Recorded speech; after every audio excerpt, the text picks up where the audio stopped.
All right, so the Reds are 2-4 since we last talked, 47-46 overall, fourth in the NL Central, now 7.5 games back of the Cubs, and they're 3.5 games back of the final wild card spot. The All-Star break starts on Monday. The Reds will have 4 games before then.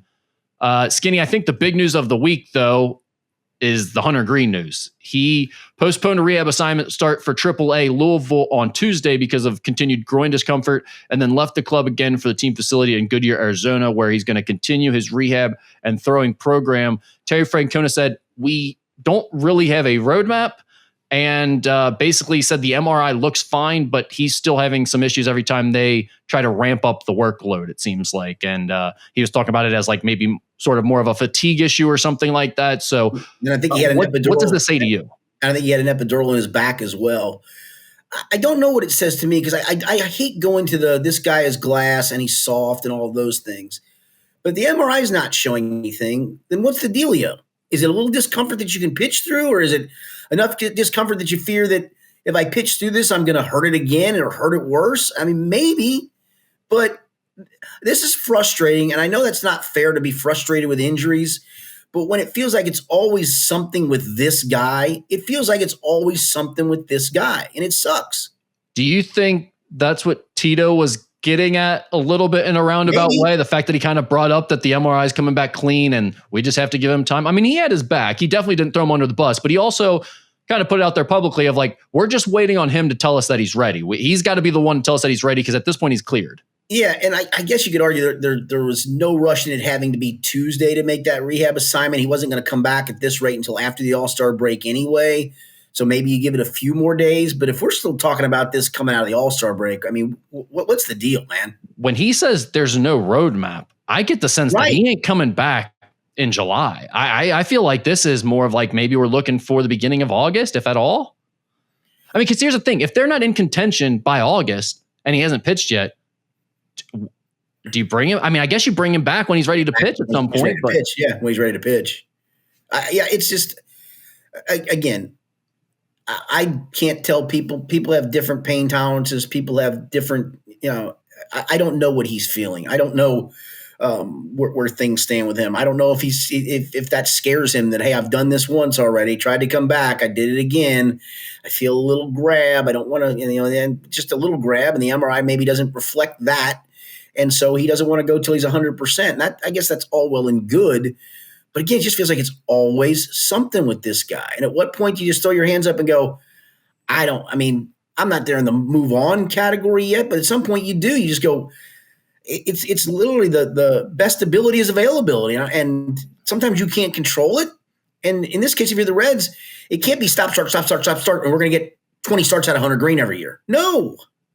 I mean, look, that sucks. I'm certainly not in the category of even thinking about moving on from him, because he looks great. Like the ace. I mean, of the staff, he's the one guy you have right now that you feel really good about in terms of the money you've paid and all of that. But man, I just this injury thing this season, especially now. I just my question is these guys are just too jacked up. They're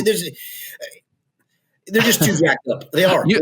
You know my take on that. I'm all for toning down all the working out, going back to smoking in the clubhouse, drinking a 12-pack after games. I agree with you on that. But here's my question with Hunter Greene, and we have no answer to this. But if the Reds are a half game out of first place in the NL Central, do you think he's coming back right now, or do you think this is the same situation? I think this is a guy that will feel 1,000,000,000% to pitch. And okay, if that's the case, I mean, more power to you. But if it's just you're feeling a little discomfort, can you pitch through the discomfort, or is this just a fear of the discomfort's going to maybe lead me to something bad again? Well, I guess let's give it some time and we'll see. But it was not the news you were looking for. Yeah.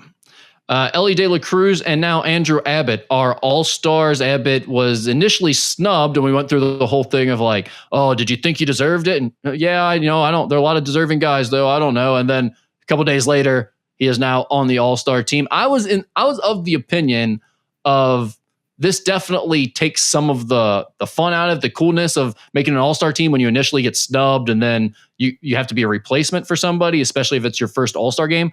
But then I saw the little segment where they asked about him in post-game press conference, and they had a little clip of Tito kind of pulling the guys together in the dugout, acting like he's going to yell at him. He's like, I'll tell you guys one thing, Andrew Abbott's an effing all-star. And they all went nuts for him or showering him with stuff. And he talked about that being kind of a cool moment for him. I guess it kind of swung me on it. Like, okay, this is now pretty cool for Andrew Abbott again. He made the all-star team. And it became a numbers game because I think a couple of the pitchers that made it were the lone representatives from their team. And that sometimes just aces guys out. I guess it also shows that he was the next man up, which I think is, I think I'd be. Should have been.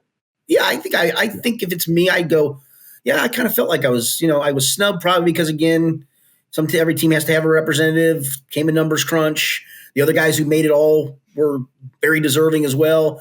And yet here I am, the first guy they asked after the Dodger pitcher can't go. So I do think it's got to feel a cool moment for him. It kind of sucked that the moment came when they were getting their teeth kicked in, but I mean, it's still, I thought they celebrated it pretty nicely. Yeah.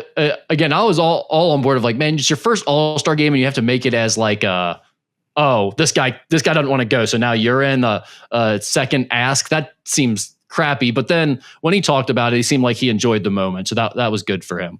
And then to follow it up with the start he had on Wednesday night when they needed a big start. I mean, you're riding a losing streak and he goes out and puts a stop to it. Yeah, exactly. Anything else on the Reds, Skinny? They're roller coastery, man. It's just so weird. Listen, Philly's really good. Zach Wheeler on Sunday was just great. I don't know who was hitting Zach Wheeler on Sunday, the way he threw the ball. But then to come back and lose those first two, I mean, there was some flukiness in that game that Nick Martinez pitched. It felt like every bloop dropped in, the chopper over the third baseman's head that just kind of compounded things. But the offense still rides these weird waves, man. It feels like it's one run on this day and 7 or 9 runs on the next day. And I don't know where the happy medium is ever going to fall for this group. Unfortunately, I think that's the issue. It's not coming for this group. It's just not what they are on at least offensively.